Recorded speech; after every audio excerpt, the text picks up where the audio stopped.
কাছে ক্ষমতা ভোগের বস্তু না, কিন্তু উনি 17 বছর থেকে বাংলাদেশের জনগণকে ভোট দিতে দেয় না। ওনার কাছে ক্ষমতা ভোগের বস্তু না, কিন্তু ওনার ক্ষমতার চেয়ার ছাড়তে চোখে পানি পড়ে। ক্ষমতার চেয়ার ছাড়ার কথা শুনলে তখন উনি কান্নার নাটক করতে পারে। তখনও ওনার বাবা মা মারা গেছে, ওনার বাবা মাকে হত্যা করা হয়েছে, সেই গল্প শোনায় পাবলিককে। ওনার কাছে ক্ষমতা ভোগের বস্তু না। উনি এখন মায়া কান্নায় কান্তাছে যে ওনার কাছে ক্ষমতা ভোগের বস্তু না। উনি দেশের উন্নয়ন চায়, দেশের মানুষের উন্নয়ন চায়। আপনি দেশের উন্নয়ন চান, আপনি চাইছেন আপনার দলের উন্নয়ন, আপনার যারা পাঁচ আটে তাদের উন্নয়ন। তা না হলে আপনার একজন পিয়ন সে 400 কোটি টাকার মালিক হয় কিভাবে? একজন পুলিশ প্রধান সে হাজার হাজার কোটি টাকা কিভাবে পাচার করে অন্য দেশে? আপনি তো আপনার দলের উন্নয়ন চাইছেন, আপনার পাঁচ আটা কুত্তাদের উন্নয়ন চাইছেন, দেশের সাধারণ মানুষের উন্নয়ন চাননি।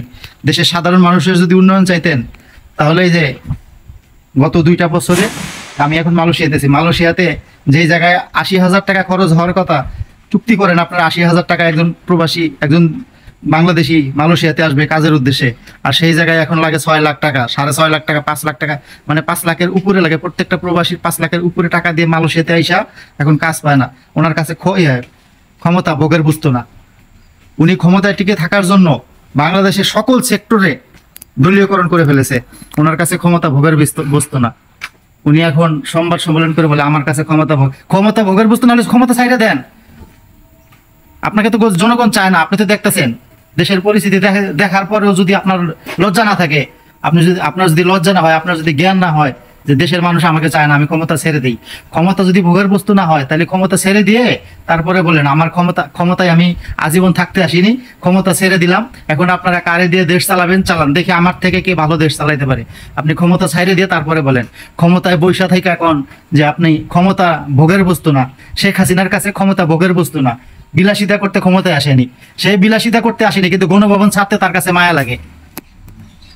গণভবন ছাড়তে গেলে তার চোখ দিয়ে পানি চলে আসে, যে এটা তার পৈতৃক সম্পত্তি পাইছে। বাংলাদেশে 18 কোটি জনগণের অধিকার হরণ করে সে পৈতৃক সম্পত্তি ভোগ করতেছে। গণভবন তার কাছে পৈতৃক সম্পত্তির মতো মনে হয়, বাংলাদেশের ক্ষমতা তার কাছে পৈতৃক সম্পত্তির মতো মনে হয়। সেই আবার বলে ক্ষমতা ভোগের বস্তু না, আমি ক্ষমতা ভোগ করতে আসিনি, বিলাসিতা উপভোগ করতে আসিনি।